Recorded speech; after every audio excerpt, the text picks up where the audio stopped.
Hola, ¿qué tal amigos? Gracias por acompañarme en una nueva emisión. En estas últimas horas el Tribunal Electoral pateó el avispero con una serie de declaraciones que abre la posibilidad al bloque opositor para obtener el resultado que ellos están buscando, que es frenar el avance de la Cuarta Transformación, incluso la anulación de la elección. Sí, ya el tribunal habla de esta posibilidad. ¿Y vinculado a qué? Ya sabemos que el gobierno federal ya no está impulsando el fraude como sucedía en los gobiernos anteriores, pero hay otro elemento, que es el que ahora están impulsando a nivel nacional e internacional, que es el tema de la seguridad. Ante esta situación ya se prenden las alertas. Gerardo Fernández Noroña avisa sobre este escenario en donde quieren cerrar la pinza, por un lado, en una operación política con el Tribunal Electoral, y por el otro lado, también impulsando esta percepción de que hay una inseguridad generalizada en el país, con lo cual también dice se podría poner en riesgo la elección presidencial. De esto vamos a platicar el día de hoy, porque con este mensaje del tribunal se intensifica la campaña en contra del presidente López Obrador a nivel internacional y también aquí en nuestro país. El presidente López Obrador también reacciona y les dice a los opositores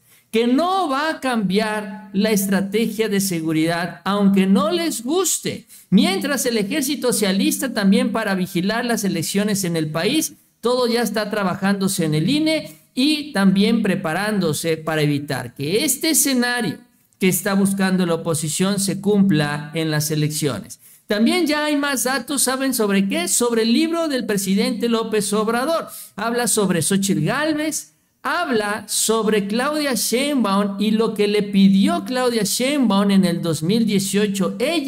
Claudia, iba al gobierno federal. Vamos a ver qué cargo le había ofrecido el presidente, que se lo rechazó, se lo declinó Claudia Sheinbaum, y también habla de los ministros. Ya está circulando el libro, ya podemos hablar de algunos detalles. Así que les invito a que me acompañen durante los próximos minutos y vamos a iniciar. Vamos a arrancar entonces de entrada con lo que dice el Tribunal Electoral. Insisto, pateando el avispero, metiendo un elemento adicional, pues de incertidumbre, vamos a decirlo así, porque de esto se está colgando la oposición. Y es que señaló el tribunal que es posible anular las elecciones por la intromisión de los cárteles en este tema que ha estado impulsándose en contra del presidente, de lo cual se viene hablando desde la semana pasada, a pesar de que este reportaje ha sido desmentido ya varias veces por parte del propio gobierno de los Estados Unidos. Y es que el Tribunal Electoral señaló, por su parte, la magistrada presidenta Mónica Soto explicó que hay precedentes con sentencias muy claras donde se anuló toda una elección cuando se comprobó que no se cumplió con la calidad que debe de tener. Puso como ejemplo, por ejemplo, el caso de Michoacán, donde se anularon casillas por demostrarse la intervención de los delincuentes, aunque en ese caso en específico no se anuló toda la elección, que es uno de los escenarios. Y sí, no podemos negar que en el país hay focos rojos, hay zonas que sí son muy peligrosas y donde se puede dar esta situación, pero no es algo generalizado. Pero esto es a donde nos quiere llevar la oposición. Y en este escenario, por ejemplo, habló Felipe Fuentes Barrera, el otro magistrado. Recordó que para anular parte de una elección o una elección completa es necesario identificar violencia generalizada. Este es el concepto. Esta es la diferencia entre lo que está pasando en nuestro país y lo que nos quiere vender Claudio X González. Que, bueno, hay zonas complicadas, conflictivas, pero no es algo generalizado.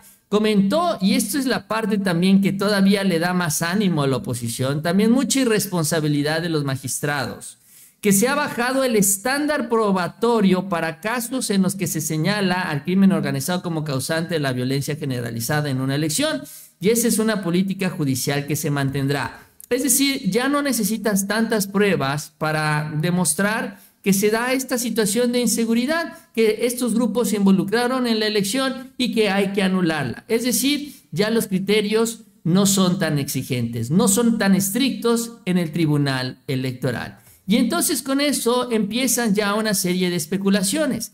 ¿Qué tanto aspira la oposición a buscar este escenario, la anulación de la elección o de las elecciones, porque estamos hablando de varias. Estamos hablando de la Cámara de Diputados, el Senado de la República, las gubernaturas y la presidencial, por hablar de las más importantes para la vida política nacional.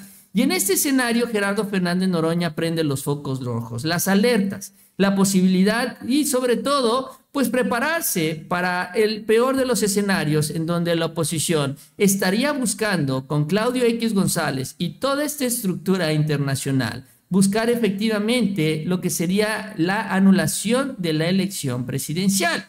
Algo que yo no sé si lo puedan hacer, sobre todo porque, bueno, insisto, el territorio nacional en general no sufre de esto generalizado como ellos nos los quieren ofrecer, pero bueno, ahí está de todos modos esta posibilidad que abrió el Tribunal Electoral, pateando el avispero, también generando más tensión en este proceso electoral. Esto es lo que dijo Noroña. Hoy Pizaña, ministro magistrado del Tribunal Electoral del Poder Judicial de la Federación, dice que claro, que si hay intromisión del narco se podría anular la elección. O sea, se dan cuenta cómo van tratando de cerrar la pinza, tratando de llevar a una crisis constitucional al país frente a la derrota que saben van a obtener. En Guatemala ganó Arévalo, el presidente Arévalo, y todos esos meses de espera, nosotros tenemos que hacer una reforma para que de inmediato tome protesta la persona que sea presidente de la República, se califique rapidísimo la elección y tome protesta, no esté esperando meses y meses y meses con una presión enorme y con el chantaje de que te puedan hacer un vacío constitucional. Calderón, cuando usurpó la presidencia, le preocupaba que no pudiera tomar protesta, pues si no, es un acto formal y no, porque es el que te da la investidura. Te puede haber elegido el pueblo, pero si tú no rindes protesta, se le llama aquí en México, juramentación le llaman en otros países. Es el acto formal donde tú recibes el mandato legal. O sea, ellos van con todo. Se saben perdidos y entonces van a estar generando violencia, van a estar saboteando, van a estar descalificando el proceso electoral. Xochitl Gálvez fue al gobierno de Estados Unidos a decirle, tienes todo. Luego fue a la OEA a decir, pues la tarea de la OEA es descalificar los procesos electorales que el pueblo determina. Oscar Hernández, como todos los días, ya buenas tardes, muchas gracias por la cooperación. Entonces, Pizaña dice, claro que se puede anular. Narco presidente, narco candidata, declaran, en estos estados se metió el narco y nos ganan. Ya lo han dicho en las derrotas que han tenido en elecciones de gobiernos de los estados, han dicho, cuando ellos fueron los beneficiados por la intromisión del narco en Durango.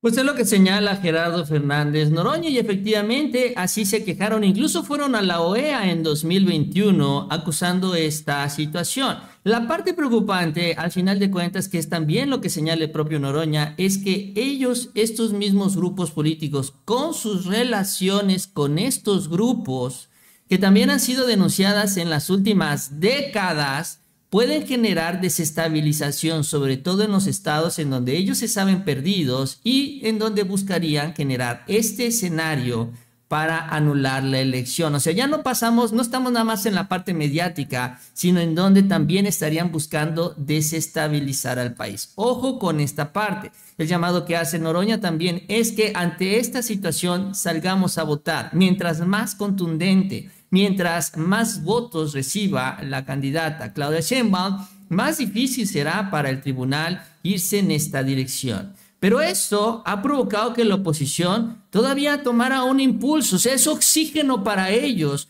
porque se abre esta posibilidad. Por eso es que siguen impulsando las tendencias en contra del presidente López Obrador y en contra, obviamente, de Claudia Sheinbaum, porque bueno, finalmente ella es la que va a aparecer en la boleta. Y esto lo presumen y lo presumen y lo presumen. Ya no sirve para nada, honestamente. X ha cambiado mucho con esto de las tendencias, ya casi no aparecen. Pero aún así las siguen impulsando para poder ellos difundir esta información. También a nivel de estructura, Este es el mensaje que ellos están enviando. Por ejemplo, Alito Moreno hoy estuvo en el estado de Colima y ahí aseguró que pues está dando esta situación en donde la gente, dice Alito Moreno, tiene miedo de salir a votar. Y entonces pues ya estamos hablando de una crisis generalizada, que eso es lo que quieren vendernos ellos en las elecciones. Pues si la gente no quiere salir, entonces no se puede hablar de una correcta elección. Ese es el concepto, la idea, pues. Esto es lo que dijo Alito. Que se garantice la seguridad, que los ciudadanos levanten la voz, porque no hay seguridad.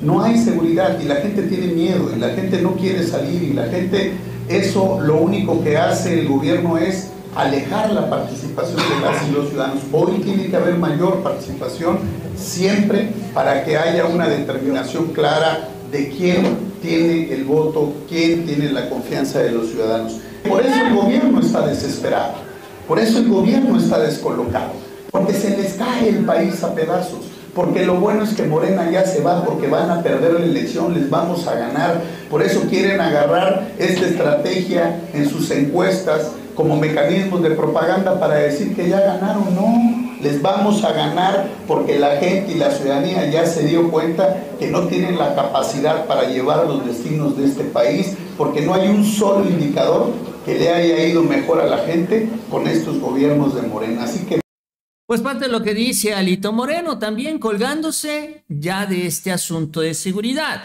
mientras la operación a nivel internacional se intensifica. El día de hoy, esta revista The Economist, que ya en varias ocasiones se ha referido sobre el gobierno del presidente López Obrador, allá de Inglaterra, se refirió nuevamente al presidente hablando sobre las acusaciones de corrupción que dice tiene en su contra y asegurando que el presidente ha hecho muy poco para abordar el problema en la sociedad sobre el tema de la corrupción. ¿Y saben con qué es lo que inicia el primer parrafito? Menciona justamente la investigación que se hizo, investigación entre comillas, con esta información de la DEA donde él recibió estos recursos en el 2006. En el segundo párrafo se va con la investigación de Carlos Loret y en el tercer párrafo se meten ya con lo de Segalmex. Así, siguiendo la línea marcada exactamente en esta estrategia impulsada por Claudio X González, pero impulsando este tema de la inseguridad generalizada. ¿Por qué? Porque si el presidente es cómplice de estos grupos, pues obviamente el país está a merced de ellos. Esa es la idea. Por eso también es que el día de hoy aparece ya este posicionamiento del medio de Tim Golden, este reportaje que es el que más se viralizó, asegurando que ellos se mantienen firmes con las declaraciones que le entregó la DEA, aunque terminan confirmando que lo único que tienen son las declaraciones que le entregó esta agencia de inteligencia. Y, por cierto, rechazando ir a la mañanera del presidente López Obrador, así como se lo pidió el propio presidente, porque él quiere una entrevista, pero las entrevistas terminan siendo manipuladas. Él quiere, el presidente, un debate de cara a la nación. Y no se atrevió. No se atrevió Tim Golden, porque no tiene pruebas. Ante esto, el presidente López Obrador también envía un mensaje, sobre todo vinculado al tema de la seguridad. Hoy estuvo en el estado de Morelos, que sí también ha tenido varios problemas. Es uno de los focos importantes también en este tema que se han venido atendiendo, pero pues sí, todavía el reto sigue siendo importante. Ahí señaló el presidente que no va a cambiar su estrategia de seguridad, que va a seguir, aunque se enojen los conservadores y se molesten por los abrazos, se los critiquen, porque eso es lo que hace, y con esto justifiquen este pacto con los cárteles. Dice el presidente, no, la estrategia va a seguir. La estrategia va a seguir para ir por las causas y con esto bajar la inseguridad. Este es el mensaje del presidente Obrador. Aquí hay violencia que necesitamos acabarla, pero no con la ley de el talión. No, como quieren los conservadores, diente por diente, ojo por ojo, así nos vamos a quedar chimuelos todos o tuertos. No, hay que atender las causas. La paz es fruto de la justicia. No les gusta, no me importa. que no les guste cuando digo abrazos, no balazos, porque estoy seguro que si atendemos las causas, sí, la gente tiene para vivir con justicia, si tiene para sus alimentos, si son atendidos los jóvenes, si se combate la pobreza, si todos tenemos la oportunidad de estudiar. De esa manera vamos a ir enfrentando el flagelo de la violencia. No se puede enfrentar la violencia con la violencia, no se puede apagar el fuego con el fuego, no se puede enfrentar el mal con el mal. El mal hay que enfrentarlo haciendo el bien, y eso es lo que vamos a seguir aplicando. Pues es lo que señala el presidente López Obrador. Él se mantiene firme en su posicionamiento en la estrategia de seguridad, porque además también hay que decirlo, una cosa es la Estrategia Nacional de Seguridad y otra cosa es la que se tiene que hacer y se tiene que organizar para el proceso electoral, para las elecciones. ¿Por qué? Bueno, pues obviamente es un evento, es un suceso muy relevante para nuestro país. Es el pináculo de la democracia, lo que es la sucesión presidencial, la democracia mexicana, y esto pues amerita su propia acción y su propia planeación. En este sentido, también la propia Secretaría de Seguridad y el Gabinete en General de Seguridad, incluyendo a las Fuerzas Armadas, ya tuvieron reuniones con Guadalupe Tadei para establecer una serie de protocolos, sobre todo inicialmente para proteger a los candidatos y también para proteger a los funcionarios del INE. Este es el punto de partida, porque obviamente después se va a hablar del operativo de seguridad para los votantes, ya que nos estemos acercando al proceso electoral. Ahorita lo primero es cuidar que las elecciones se puedan organizar sin sobresaltos, que los funcionarios del INE vayan a buscar a los que serán los funcionarios de casilla, a los ciudadanos que estarán en las urnas, que los puedan capacitar sin ningún problema, que puedan llegar los paquetes electorales y que posteriormente ya los candidatos, o al mismo tiempo, porque esto será de manera simultánea, los candidatos puedan realizar sus campañas sin mayor preocupación. Incluso Guadalupe Tadei habló sobre este acuerdo que se realizó ya con el Gabinete de Seguridad, incluyendo, insisto, a las Fuerzas Armadas de este país. En lo que a este instituto se refiere, habremos de cuidar el tema de la seguridad de las candidaturas a nivel federal, presidencia, senadurías, diputaciones y gubernaturas de los estados, el tema del acompañamiento de seguridad para toda nuestra planta laboral, todos nuestros colaboradores en todos los 32 estados, porque estamos compartiendo con ellos aquí en lo federal y en lo local todos los recorridos, toda la parte operativa. Eso lo hemos venido sosteniendo. Esa es la atribución que tiene el INE. El INE tiene como atribución solicitar a las autoridades en materia de seguridad el acompañamiento para dar garantías de la misma en el proceso electoral. Y eso es lo que hemos estado haciendo desde que se instaló la mesa de seguimiento a este proceso electoral en materia de seguridad, y es el primer producto que tenemos y que compartimos de manera inmediata con las fuerzas políticas y todas las consejerías de este instituto. Y es que a diferencia de lo que sucedía en elecciones anteriores, el gobierno federal, gracias al esfuerzo del presidente López Obrador, tiene una mayor presencia en todo el país. Y así como ya también la Guardia Nacional tiene cuarteles distribuidos en todo el territorio nacional y tiene ya también miles de elementos disponibles para esta estrategia de seguridad, incluyendo también a las Fuerzas Armadas, ahora se estableció un protocolo para cuidar a los candidatos. Y esto dependerá del nivel de riesgo que esté enfrentando cada uno de ellos. Son 3 niveles que se tienen contemplados. Si hay un candidato que tiene un riesgo alto de sufrir un ataque, su seguridad estará a cargo de la Sedena con 10 elementos distribuidos en 4 vehículos. O sea, tendrá 4 vehículos a su disposición un candidato, que puede ser un candidato a una diputación, a una senaduría, obviamente gubernaturas, ¿no? Y pues ni se diga la presidencia, ¿no? Que tendrán ellos un operativo más importante. Pero los candidatos a cargos federales en estas zonas de alto riesgo tendrán este convoy de 4 vehículos cuidándolo. En caso de ser necesario, obviamente, a todos los candidatos de todos los partidos, cada uno de ellos tendrá 4 vehículos en zonas de alto riesgo. Esta es una seguridad importante. En las de riesgo medio serán 3 vehículos de la Guardia Nacional. No será el Ejército, sino será la Guardia Nacional, con un convoy de 3 vehículos en la zona de riesgo medio que también estará protegiendo a cada uno de los candidatos que así lo soliciten. Y finalmente, en el caso de las zonas de riesgo bajo que identifique la Secretaría de Seguridad, bueno, tendrán un convoy o más bien un convoy, pues una seguridad a través o en un vehículo. Entiendo yo que este vehículo, a diferencia de los otros en donde van los elementos de la Guardia Nacional, será donde se estará trasladando el candidato o la candidata, ¿no?, que solicite esta seguridad para estar bajo el resguardo de los elementos, tanto de la Sedena o de la Guardia Nacional. Y esto honestamente no se había visto antes, que es el esfuerzo que se está haciendo también para dar seguridad a las elecciones. Así que, aunque siga este discurso, estas mentiras, y ojo, el intento de desestabilizar el país, el gobierno, el presidente, el ejército, la Secretaría de Seguridad e incluso el INE, todos están trabajando para fortalecer la seguridad y la estabilidad en este proceso electoral. Pero no lo duden que no lo van a intentar, porque ya el Tribunal Federal ya les dijo que sí se puede. ¿Quieren anular una elección? Desestabilicen. Provoquen violencia generalizada y con eso lo pueden justificar ante nosotros y con eso nosotros anulamos la elección. Muy irresponsable los magistrados del Tribunal Electoral.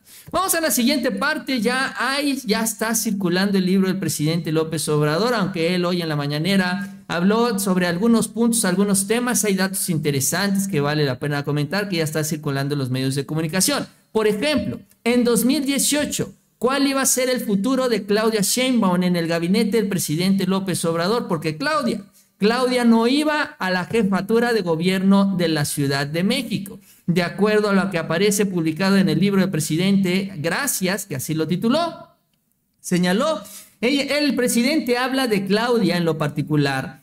¿Por qué? Porque, bueno, a pesar de todo el tema de las leyes electorales, pues como que dijo que en el libro, o yo supongo que esto se analizó por el equipo jurídico de la presidencia, esto no valía para el libro, y en el libro realmente se explaya muy abiertamente sobre el proceso electoral, señalando que con Claudia, dice, se garantiza la continuidad de nuestro movimiento de transformación. La conozco hace 23 años. Siempre hemos trabajado juntos y es una mujer preparada, con convicciones y sobre todo honesta. Es lo que escribe en su libro el presidente.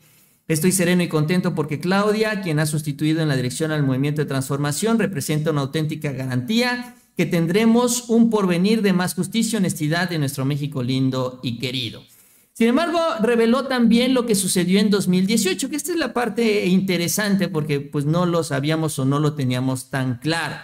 Reveló que ante la elección del 2018 ofreció a Claudia Sheinbaum la coordinación de la campaña presidencial con la idea de que después se convirtiera en la primera mujer en ocupar la Secretaría de Gobernación. Este es el objetivo que tenía el presidente López Obrador. Esto es lo que tenía él pensado para ella.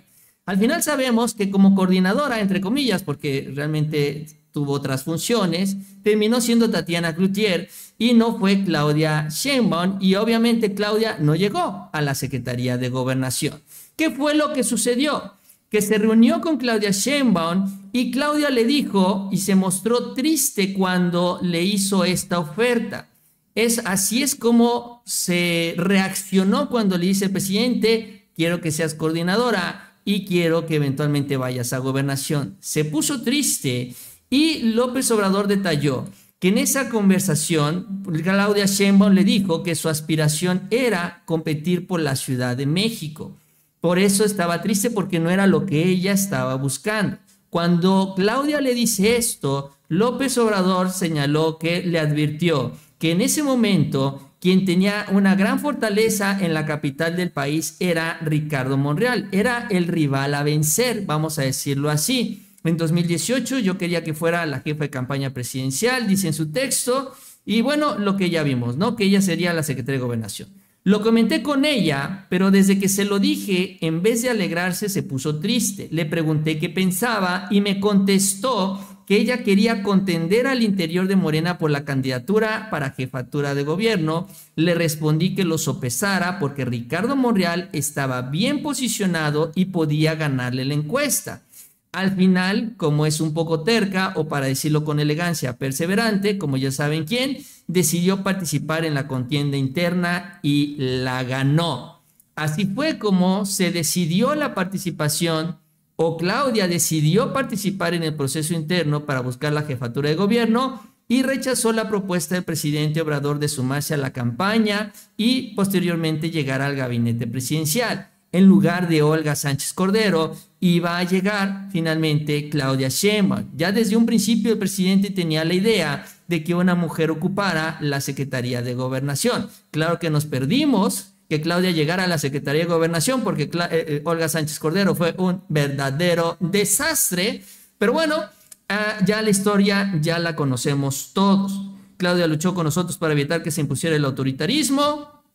Luego participó en la defensa del petróleo organizando las Aelitas, fue fundadora de Morena, siempre iba a cualquier estado o región donde se le comisionara para ayudar a los candidatos de nuestro movimiento. Fue también lo que señala el presidente López Obrador en su libro. Así que interesante, ¿no? Este pasaje del 2018. También se refiere a Xóchitl Gálvez, a quien califica de ladina, clasista y racista. Barre con ella. Barre con la botarga en su libro. Y es que, bueno, como nació en un pueblo de Hidalgo, escribió el presidente, pensaron que su origen sería útil para ofrecer una supuesta imagen popular, cuando en realidad es ladina e igual de clasista y racista que los conservadores de mayor rango o nivel en la escala económica, social y política del país. O sea, se convirtió en ellos. A pesar de las medidas cautelares, bueno, el presidente habla abiertamente también sobre Xóchitl Gálvez, señalando que, bueno, la impuso el supremo poder conservador y aunque la oligarquía y los medios se empeñan en inflarla, el Globo dice no ha levantado ni levantará, porque en estos nuevos tiempos de transformación el pueblo no permite que alcen el vuelo los falsarios, los oportunistas y los corruptos. Así es como se refiere a Xóchitl Gálvez el presidente López Obrador en su libro, también abiertamente en contra de ella. Y no lo duden que van a presentar la queja ante el INE, ante el Tribunal Federal Electoral, porque dicen que el presidente se está metiendo en el proceso electoral. Y eso que Xóchitl Gálvez quería su debate, incluso hoy lo dijo, que ella quería debatir con el presidente López Obrador, porque el verdadero candidato es él. Con todo el cinismo del mundo, porque Xóchitl Gálvez se quejó, demandó al candidato al presidente ante el INE para que el presidente no pudiera ni siquiera mencionar su nombre en la conferencia en Palacio Nacional y ahora quiere debatir con él. O sea, primero lo censura y luego ahora dice que siempre sí. Eso es lo que dice Xóchitl Gálvez. Pero bueno, parte de lo que dice el presidente López Obrador en su libro, entre otros datos más, también habla y se refiere a los ministros de la Corte, aunque, bueno, lo que aparece publicado hasta el momento no revela nada nuevo, más que lo que también hemos escuchado y se ha denunciado en la mañanera, los beneficios, los 700,000 pesos de ganancia, los fideicomisos que protegió Javier Lainez, que también, pues con una jugarreta legal, finalmente los terminaron blindando, y la necesidad de la reforma al Poder Judicial. Eso también se publica el día de hoy, ¿no? Estos extractos del libro, aunque en esta parte realmente no hay muchas sorpresas. Pero ahí está, ¿no? Ya está empezando a circular, sobre todo en la cúpula de Morena, el libro del presidente López Obrador, y yo creo que en los próximos días más ya todos tendremos la oportunidad de poderlo adquirir. Pero bueno, este es el escenario también con el presidente, y bueno, vamos a ver qué dice Xóchitl Gálvez. Guillermo Basavilbaso, saludos Mauricio, siempre con hablo desde Tecama, que está en México. Mini Basavilbaso, saludos hasta allá, hasta el Estado de México, gracias Guillermo. Francisco Olvera, saludos Mauricio por tu grandiosa información desde Atlanta, Georgia. Gracias Francisco también por tu chat. Y gracias a todos ustedes por acompañarme en esta emisión de viernes, además de fin de semana. Si les gustó el video, les invito a que se suscriban. Les agradezco esas manitas para arriba y nos vemos a la próxima con mucha más información.